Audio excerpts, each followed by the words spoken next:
Ons begin vroeg in die môre met 'n gedeelte uit die Ou Testament.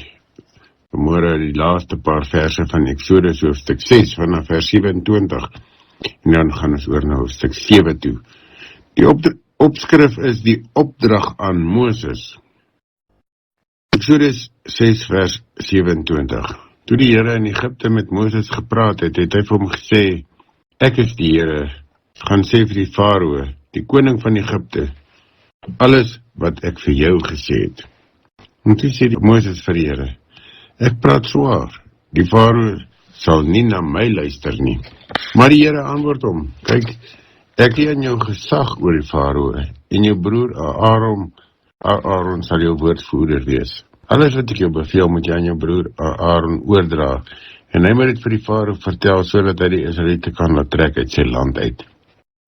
Maar ek sal die Farao hardkoppig maak, sodat ek baie tekens en wonders in Egipte kan doen. Hy sal wel nie na julle luister nie, maar dan sal ek Egipte my mag laat ervaar.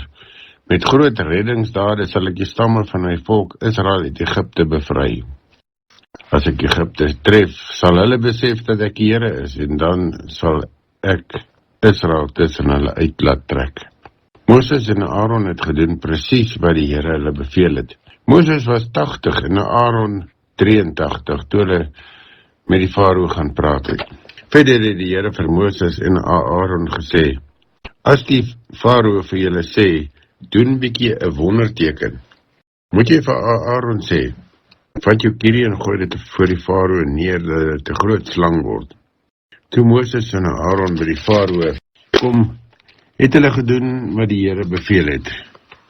Aaron het sy kierie voor die Farao en sy amptenare neergegooi en dit het 'n groot slang verander.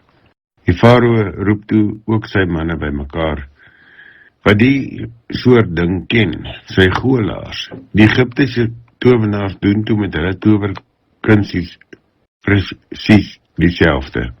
Soos elkeen sy kierie neergooi, verander dit in 'n groot slang. Maar toe sluk Aaron hulle sin in. Tog het die Farao koppe gebly en nie aan hulle versoek gehoor gegee nie, net soos die Here vooraf gesê het. Vers 14. Die eerste plaag, water word bloed. Die Here het vir Moses gesê: Die Farao bly onversetlik. Hy hou aan om weier om die volk te laat trek. Gaan môre vroeg na die Farao toe, hy sal juis op pad wees water toe. Gaan wag vir hom langs die Nyl met die kierie wat in 'n slang verander het in jou hand. Sê dan vir hom: Die Here, die God van die Hebreërs, het my na jou toe gestuur om met die opdrag dat jy my volk moet laat gaan om my in die woestyn te gaan dien. Maar tot nou toe het jy nie gehoor gegee nie. So sê die Here: Deur wat nou gaan volg, sal jy weet dat ek die Here is. Jy moet ook vir die Farao sê: Met hierdie kierie in my hand sal ek op die Nyl se water slaan en dit sal in bloed verander. Dan sal die vis in die Nyl vrek en dit sal so stink dat die Egiptenaars nie die water sal kan drink nie.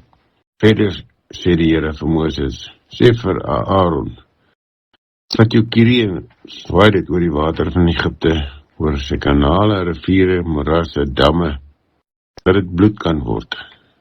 Daar sal bloed wees in die hele Egipte, selfs in die hout en klipbakke. Toe het Moses en Aaron gedoen presies wat die Here beveel het. Aaron het sy kierie opgelig voor die oë van die Farao en sy amptenare op die Nyl se water geslaan en al die water het in bloed verander. Die vis in die Nyl het gevrek en die Nyl se water het so gestink dat die Egiptenaars dit nie kon drink nie. Oral in Egipte was daar bloed. Maar die Egiptiese towenaars het met hulle towerkunste dieselfde gedoen, sodat die Farao koppe gebly het. Hy het nie aan Moses hulle se versoek gehoor gegee nie, soos die Here vooraf gesê het. Die Farao het omgedraai na sy paleis toe sonder om hom daaraan te steur. Intussen het die hele Egipte langs die Nyl na drinkwater gegrawe, omdat hulle nie die Nyl se water kon drink nie. Die toestand het 'n volle 7 dae geduur, nadat die Here die Nyl getref het. Hier is dan die gedeelte van Eksodus hoofstuk 7, en waar die eerste plaag beskryf word. Die eerste plaag, water word bloed. Eksodus 7, en dit word beskryf daar vanaf vers 1, maar eintlik vanaf vers 14, die plaag, die eerste plaag van water en bloed.